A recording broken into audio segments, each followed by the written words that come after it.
दोस्तों drama serial अंतुल हयात episode 23 में आप देखेंगे फुरकान ने जब से अपने घर में लुबना की बात की, उसकी माँ ने तो सारा घर सर पर उठा लिया था। मैं कभी उस लड़की को अपनी बहू नहीं बना सकती। पहले की बात और थी, अब तो लुबना का रिश्ता भी तय हो चुका है।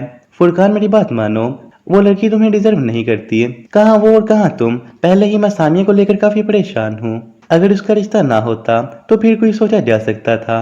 फुरकान खामोश हो गया, लेकिन फुरकान की मां भरपूर कोशिशों के बावजूद भी लुबना को इस घर में आने से ना रोक सकेगी, क्योंकि जहां पर लुबना का रिश्ता हुआ था वो बहुत ही लालची किस्म के इंसान थे। कभी वो कुछ मांग लेते और कभी कुछ शर्त रख देते। उसके वालिदैन काफी परेशान थे, इसीलिए उन्होंने जब ये सब देखा तो लुबना के वालिद ने रिश्ते से इनकार कर दिया। जिनकी शादी से पहले ही इतनी शर्तें हैं, वो बाद में पता नहीं हमारी बेटी के साथ क्या सलूक करेंगे, क्योंकि वो पहले ही तबस्सुम और सामिया को लेकर काफी परेशान थे।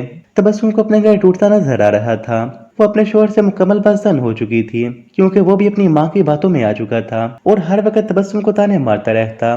तबस्सुम भी आखिर अब उसे कितना बर्दाश्त कर सकती थी। अकबर, आप जो कर रहे हैं गलत है। खुदा की लाठी बेआवाज है। अभी आपके पास वक्त है, समझ जाए, वरना ऐसा ना हो कि बाद में आपके पास सिवाय पछतावे की और कुछ ना हो। जब अकबर तबस्सुम की बातें सुनता तो उसे भी शर्मिंदगी होती कि वो वाकई बहुत बुरा कर रहा है, लेकिन फिर भी उसकी माँ उसे अपनी बातों में ले आती, क्योंकि वो जिस कदर लालची और घटिया हाथून थी, वो किसी को भी अपनी बातों के जाल में फंसा सकती थी, जो कि ना चाहते हुए भी दिन ब दिन फरीहा की तरफ बढ़ता जा रहा था। वो सामिया को कम वक्त देता और उसे फरीहा के साथ ज्यादा टाइम स्पेंड करना पड़ता। उसे ऐसा लगता कि फरीहा मेरा अच्छा ख्याल रख सकती है।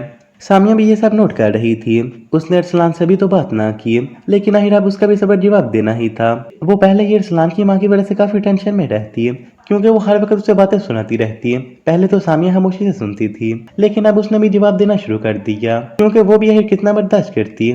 अब अरसलान की माँ को भी टेंशन होने लगी कि मैं तो उसे बहुत शरीफ समझती थी, अगर इसने ऐसे ही मुझे बातें करना शुरू कर दी तो ये तो मेरे लिए बहुत शर्मिंदगी की बात है। और सामिया ने अरसलान से भी कहा, अरसलान, शादी से पहले आपने मुझसे बहुत से वादे किए, मुझे अपनी मोहब्बत का यकीन दिलाया, लेकिन जिस तरह अब आपका मेरे साथ बिहेवियर है, मुझे नहीं लगता कि आपकी वो एक बात भी सच है या आप किसी एक भी वादे पर पूरा उतरे हों। अरसलान, अगर आपने मेरे साथ ऐसा ही करना था तो फिर क्यों मुझे ब्याह कर यहाँ लेकर आए? अगर आपके दिल में कोई और था तो आप पहले ही मुझे ना अपनाते। क्या फरिया कर देगी अरसलान और सामिया को दूर? अपने नाम तो पैसे बताइएगा। शुक्रिया।